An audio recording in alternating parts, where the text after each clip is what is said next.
Work together 4-1, page 95 in the textbook, in the workbook, page 57. We're supposed to prepare a chart of accounts and then eventually open an account. In the book, it says Clara Ross owns a service business called Ross Company. Then the list of accounts is listed there, but in random order. The first instruction tells us to prepare the chart of accounts, arrange expense accounts in alphabetical order. Those are the only accounts in the chart of accounts that have to be in alphabetical order. Use a 3-digit account number system, and that's where we talked about the first number tells you the division, whether it's an asset, liability, capital, revenue, or expense. And then the last 2 digits tells you the order of which they come within those divisions. And we're supposed to put them in divisions by tens. So here we go. The first thing we need to do is specify what account this is or what company. So I'm going to put Ross Company on top. Then you always label what your documentation is. So this is chart of accounts. So right underneath Ross Company, chart of accounts.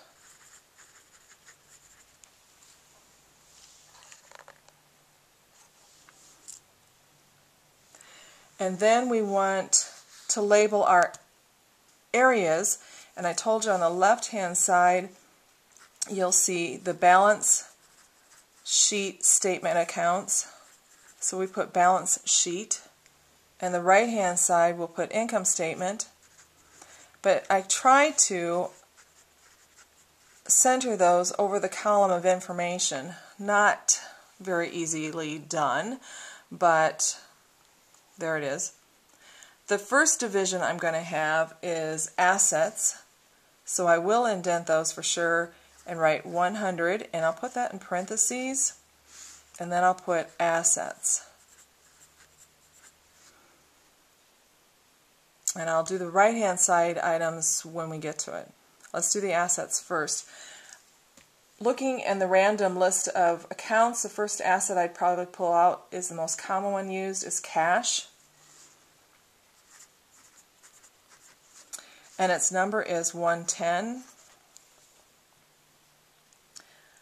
And then I go to the book and just put a light pencil mark by it so I know that I've taken care of that account, making sure that I include all the accounts. Then I would put in accounts receivable. Because it turns into cash easily, I would put it right underneath it. Accounts receivable, doesn't matter what order, so Tyler Link, because it comes first on their list. And then accounts receivable,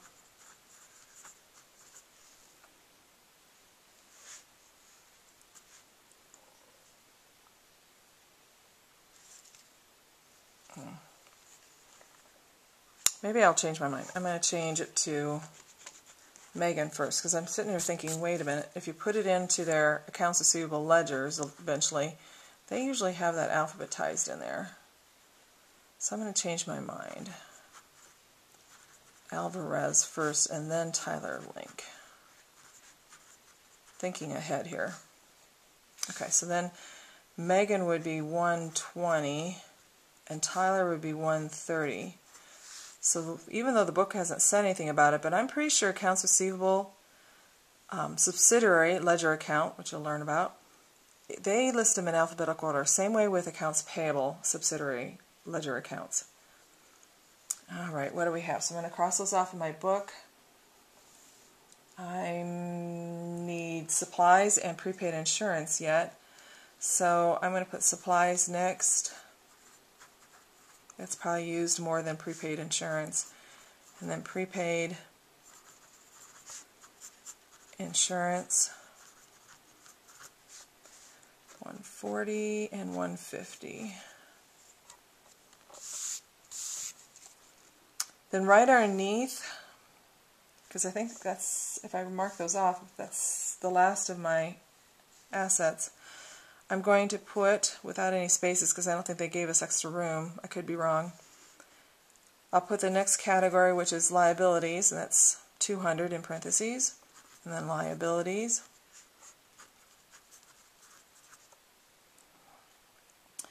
The first liability, well, they're both accounts payable, but if I put them in alphabetical order, I would put the Mid-City supplies first.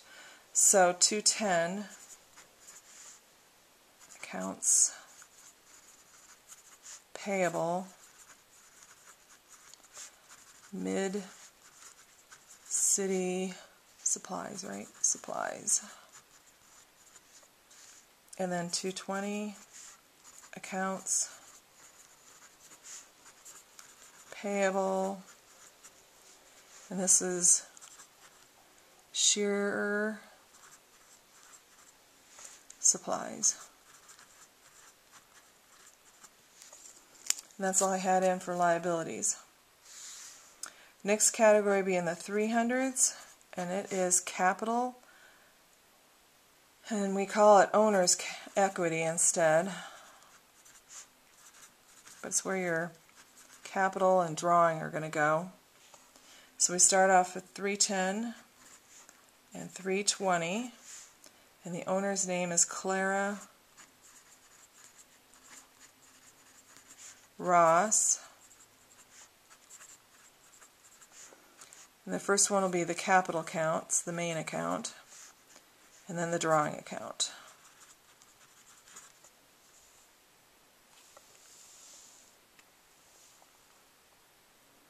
And that ends the items that you'll see on the balance sheet statement. The income statement side, and I should probably make sure I've got these all crossed off that I've used here, so I'm not missing anything. Yep, okay. On the income statement side, the first item that comes in is money going in. So that would be $400, because 300 now 400. And this is revenue. We'll start with 410, and our only revenue on the list is sales. So I'm going to mark that off.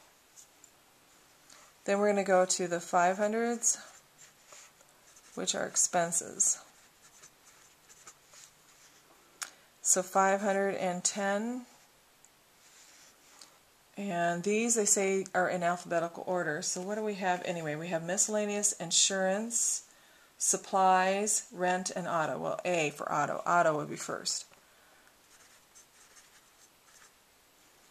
Automobile. Oops. Got ahead of myself. Expense. 520. Insurance.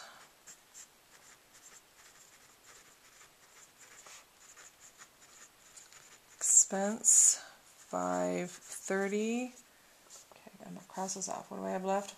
Miscellaneous, supplies, and rent. Okay, so miscellaneous would be next alphabetically.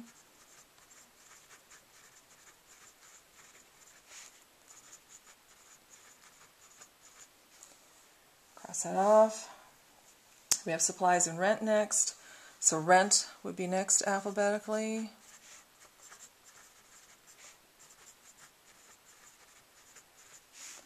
And 550, supplies, expense.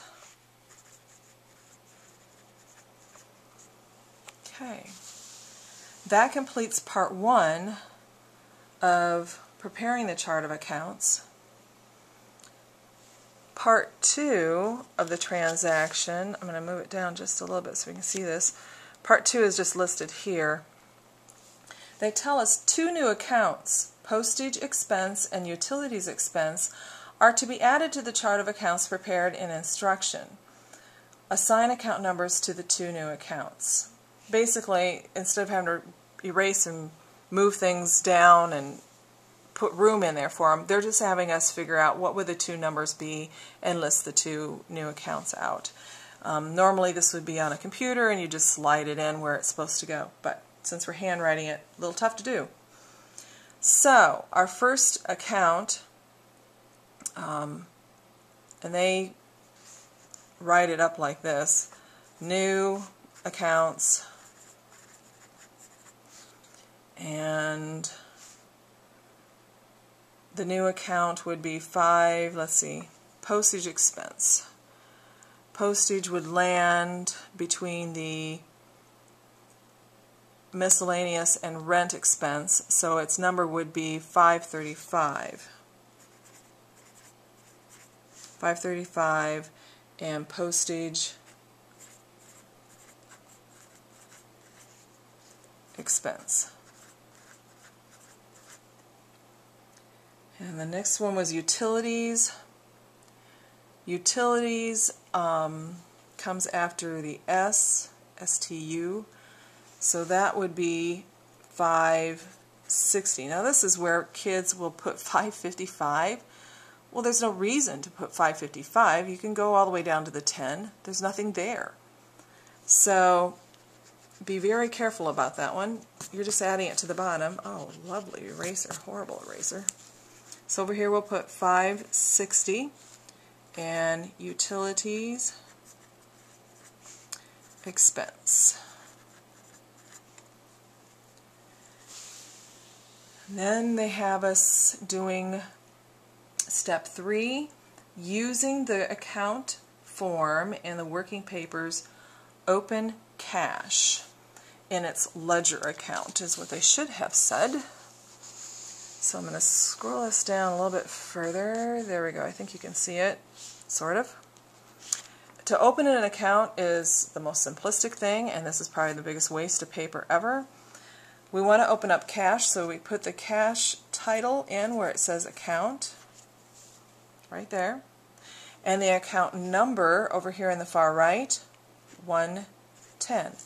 And this is a ledger account. The ledger account is going to keep track of our transactions. We're going to put the transactions in a journal, and then we'll post them to this individual account. So we can always keep track, and we'll have a running total over here on the right-hand side of how much cash is in our account at any one time.